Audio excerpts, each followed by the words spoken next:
Esse é o programa 15 Minutos de Fama. Eu sou Bárbara Zidomi e estou hoje com a incrível missão de representar Margarete Libardi, que é a apresentadora oficial do programa. Hoje ela está num compromisso musical, então eu estou com um convidado aqui hoje. Ele é dentista, formado pela USP. Ele é graduado, mestrado em prótese dentária. Ele é super atualizado. Ele também já atendeu muitos modelos. É diretor da clínica Implast. Eu estou aqui hoje com o doutor Roberto Marcarian. Boa noite, doutor. Boa noite. É um prazer vir. Doutor, eu queria te perguntar, como despertou o desejo de ser dentista? Tem alguém na família? Desde novinho você sempre quis ser dentista? Como é que é isso? Me conta. Olha, na verdade eu vinha querer ser dentista quando eu fui fazer cursinho. Mas eu acho que essa escolha minha se deve a que a odontologia ela tem múltiplos aspectos e exige múltiplas aptidões. E eu sempre fui aquele jovenzinho, criança, que é estudioso de enciclopédia. Então eu lia todos os capítulos, interesses variados. E a odontologia ela reúne isso, reúne aptidões, interesses de arte, questões de mecânica, de funcionamento, a questão biológica. Então ela me serviu perfeitamente. E eu vi também aqui que sua formação é vasta, né? E a sua graduação em odontologia, ela é de altíssimo nível. O que mais que você estudou? Olha, eu sou daqueles que, como eu falei, eu gosto de estudar desde pequeno. Não é para mim uma coisa difícil que eu faço obrigado. Então, eu nunca parei. Eu fiz 2 especializações, fiz mestrado. Estou concluindo agora um doutorado. E eu procuro, todos os anos, também viajar pelo menos 2 vezes para o exterior, porque é lá que eu encontro o meu alimento de conhecimento, de atualidades, né? E tudo que eu encontro lá eu procuro trazer para cá o mais rápido possível. E você investe bastante em tecnologia. Quais as novidades você trouxe para o seu consultório? Uma boa pergunta. Recentemente, nós estamos implantando um sistema de odontologia digital. O que é isso? A tecnologia computadorizada chegou muito recentemente na odontologia. Houve tentativas, já tem algum tempo, mas para boa mesmo ela ficou agora. Então, nós estamos investindo pesado nisso e acreditamos muito que essa tecnologia computadorizada vai virar um padrão de mercado. Então, o que significa isso na prática? Nós temos scanners, por exemplo, que são câmeras que vão dentro da boca do paciente e fazem imagens, que não são só imagens, não um filme, como na televisão. Elas fazem um molde do paciente digitalmente. A gente consegue projetar um dente no computador. E aquele barulhinho que incomoda? Aquele barulhinho... Como é que é? Vai conseguir trazer uma mudança para isso? Porque é complicado. É verdade, a questão do barulhinho incomoda muita gente. Nossa. Mas para o barulhinho ainda não temos avanço, infelizmente. Pensei que ia trazer uma coisa diferente. Eu também, lendo sobre o doutor, né, eu vi que ganhou muitos prêmios. Quais foram esses prêmios que você ganhou? Durante a vida acadêmica, eu também procurei fazer muitos estudos científicos. Até hoje eu faço, no meu doutoramento. Então, ao apresentar esses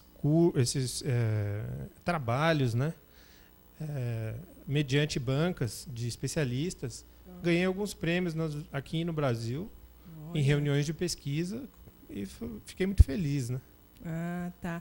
E eu também estava vendo que tem agora novidades com tratamentos rápidos, né? Que você tem um projeto com pessoas de outras cidades que podem vir fazer o tratamento e ir embora, não é? Eu estava lendo sobre isso. É verdade. Então, o que ocorre? Toda essa tecnologia digital, ela permite que, como é uma máquina que faz o dente, isso seja feito rapidamente e com um excelente padrão de qualidade. Por que eu digo isso? Porque todas as pessoas devem ter na família uma história de alguém que foi ao dentista, teve dificuldades no seu tratamento, ou que foi demorado. Eu posso dizer Não isso. é verdade? Então, agora, não é mais por exemplo, numa parte de prótese, um protético que faz um dente. Ah, não? Não é uma pessoa que vai elaborar artesanalmente.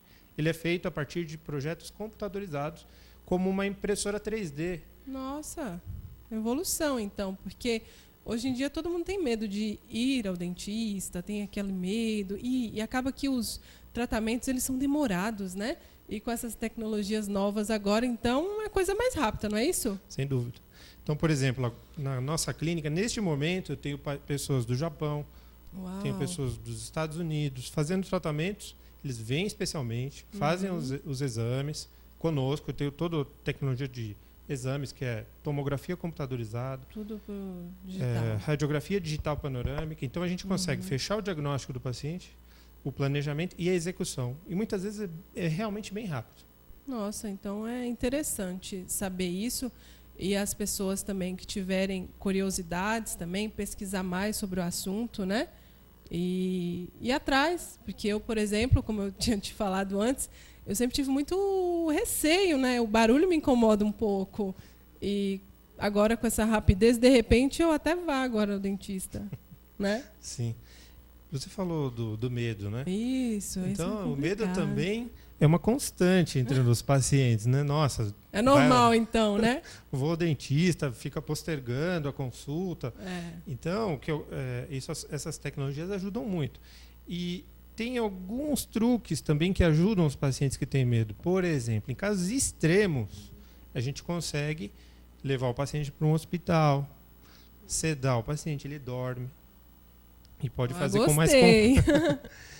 Em casos mais suaves, tem sedações mais suaves, que são para a pessoa poder relaxar e poder fazer um tratamento. É que você tinha me comentado também que existe pessoas para tratar a pessoa que tem medo e pessoas que não têm medo, não é? Tem esse tratamento também que é diferenciado. Sim. Não é? Eu acho que também isso vai do dentista se propor a fazer isso, porque o paciente que tem medo, ele demanda um cuidado especial. Uma atenção paciência. Especial, uma certa paciência. Então, acredito que não são todos os profissionais que vão se dedicar a fazer isso, mas nós temos bastante prática, bastante experiência nisso. Ah, interessante, doutor. E assim, com quantos anos uma pessoa pode fazer clareamento? É uma dúvida que eu tenho. Olha, as pesquisas recentes mostram que o clareamento não faz mal algum ao dente. Então, mais o que se recomenda é não expor um adolescente jovem a química nenhuma e também a do clareamento. Então, se recomenda a partir dos 16 anos, pode fazer, não vai fazer mal para o mineral do dente, no máximo vai ter uma sensibilidade transitória, ou seja, são alguns dias que pode ficar um pouquinho sensível, mas depois disso o dente vai voltar à sua normalidade. E qualquer pessoa pode fazer esse clareamento ou existe pessoa que pode e pessoa que não pode? A pessoa deve passar em consulta ao dentista antes de fazer um clareamento. Por que eu digo isso? Porque há um tempo atrás, eu não tenho certeza agora, havia produtos de clareamento sendo vendidos em farmácias. É verdade, eu ouvi falar. Então, na realidade, o que pode acontecer com a pessoa? Ela pode usar um produto e ter um problema dentário que ela não sabe, por exemplo, uma cárie, algum problema gengival, e esse clareamento pode prejudicar ela, pode gerar uma sensibilidade excessiva. Então, não é interessante. Eu acredito até que o Conselho de Odontologia, Anvisa também, tiraram esses produtos de circulação. Ah, tá. E quais os tratamentos mais procurados hoje, assim? Olha, hoje em dia todo mundo procura muita estética, né? Então, hoje surgiu um tratamento, ele é puramente estético, ele se chama lentes de contato dental. Lente de contato dental. Então, esse tratamento é uma lâmina de porcelana fina, é fininha mesmo. As mulheres, quando a gente mostra uma amostra, elas dizem que parece uma unha postiça. E entre os dentistas colocaram um apelido de lente, porque de tão fina, parece uma lente que as pessoas usam, né, para corrigir a visão. E é demorado essa lente? Quanto tempo? Isso vai depender do caso. Então, se for um caso simples, um dente ou dois, é possível fazer até em um dia, se for um caso favorável. Ah, Mas se for um caso complexo, por exemplo, uma pessoa que quer mudar completamente o seu sorriso, quer fazer 12 dentes, quer aparecer um artista, né? Falando, nossa, vou revolucionar o meu sorriso. Ok, isso demora um pouco mais.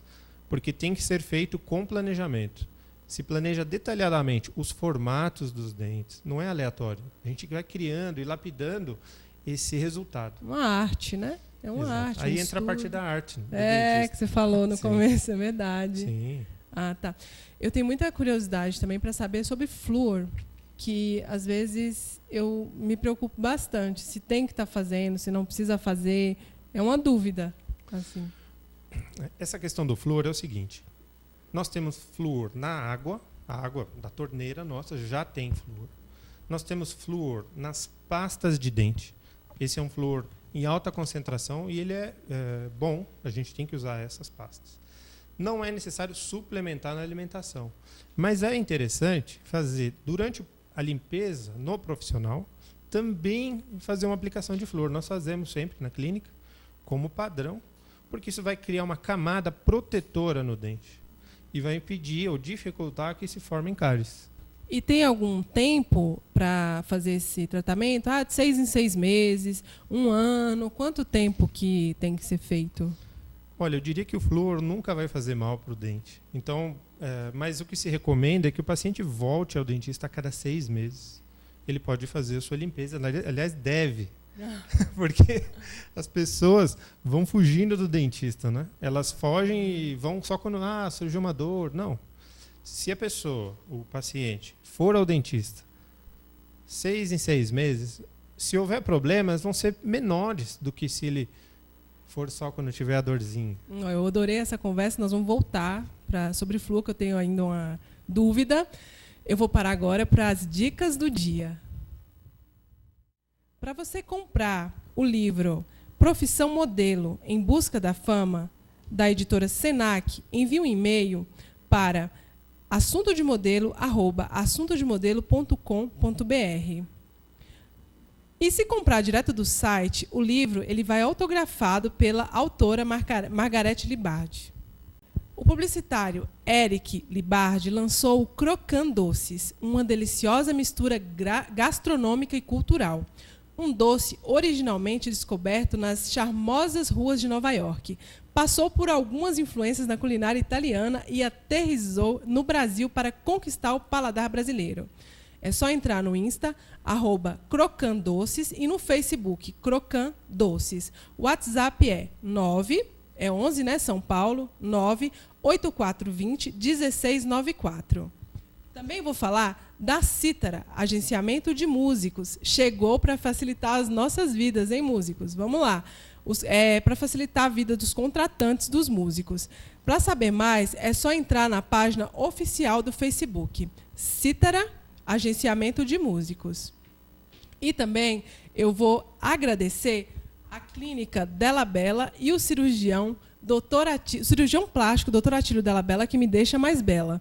Para ter todas as informações sobre cirurgia plástica, é só entrar na página da clínica Della Bella.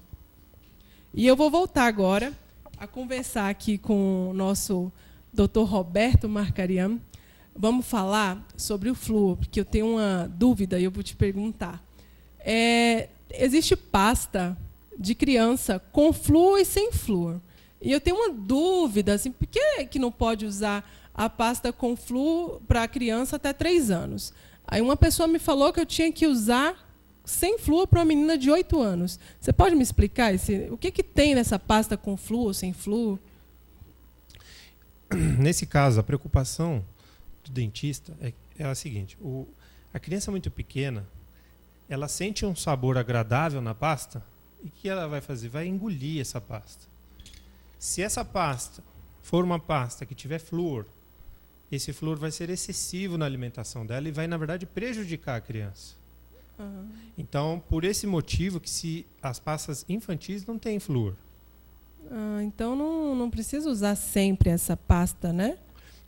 Em geral, na criança pequena, o flúor é administrado de forma controlada pelo odontopediatra.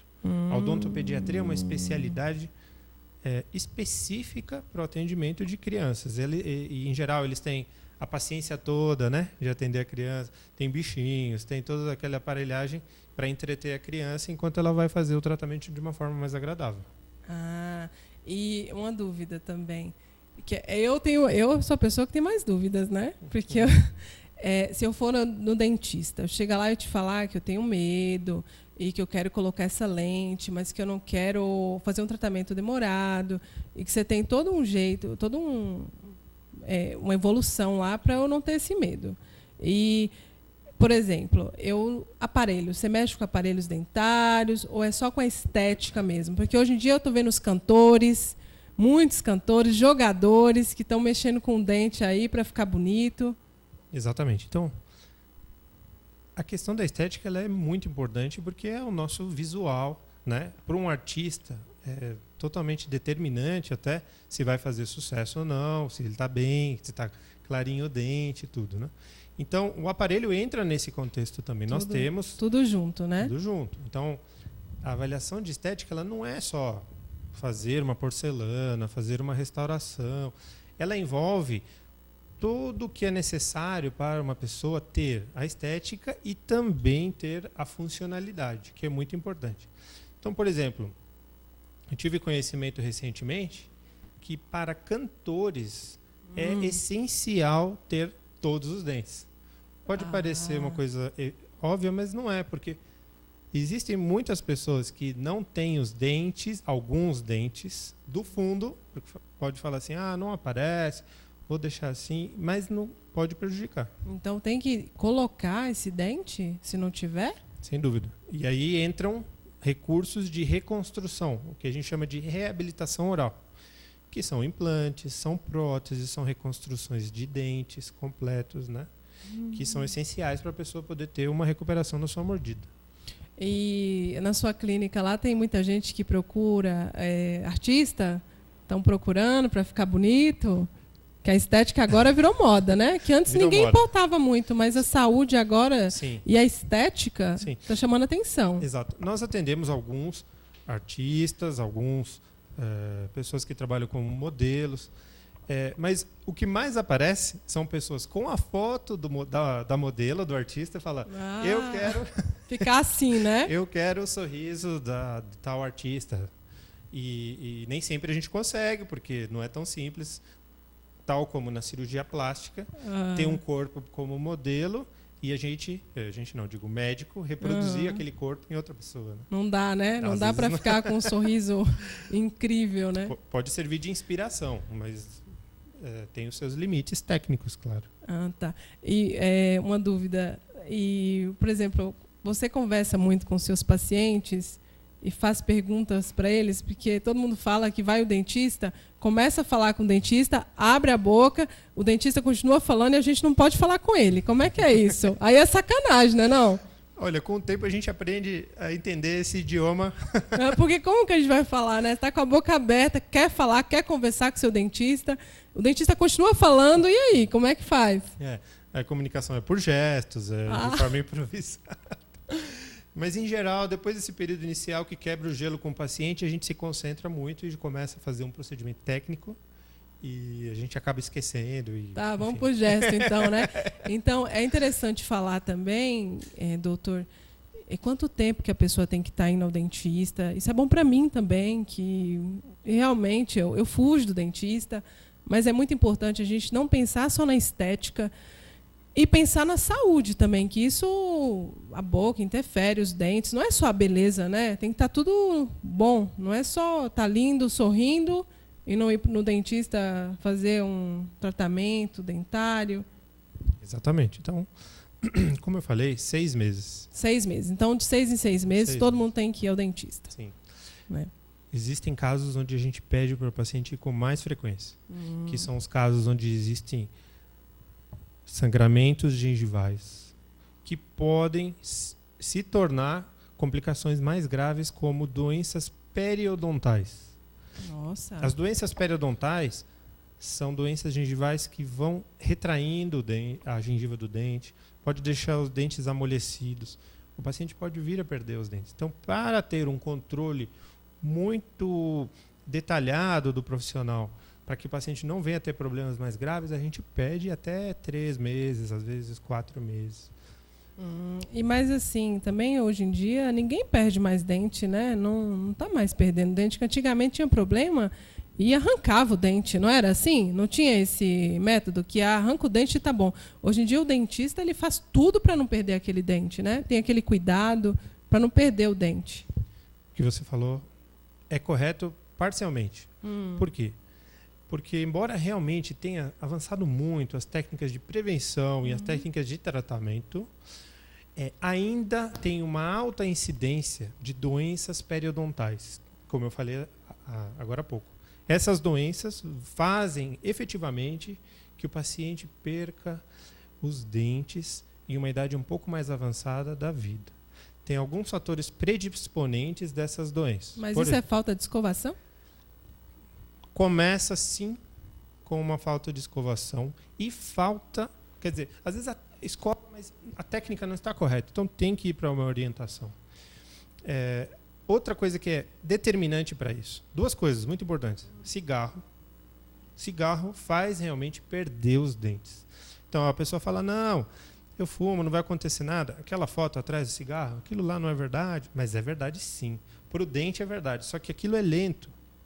Então vai deteriorando a dentição, sim. Vai ficando amarelo, né? A pessoa que fuma, sim. Vai dando um ar bem estranho mesmo no dente. Claro, e vai fazendo mal para as estruturas que seguram o dente no lugar.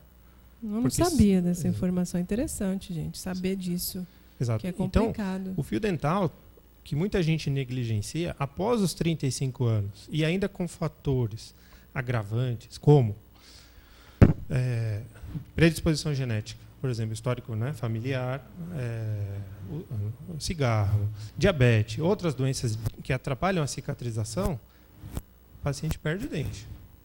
Às vezes perde todos. E a nossa clínica é uma clínica que atua nos casos mais complexos disso. A gente reconstrói toda a boca, às vezes, do paciente. Então tem essa estrutura também para estar lá, para ir atrás, né, do doutor e passar em consulta com ele para saber exatamente se você fuma. E refrigerante, doutor?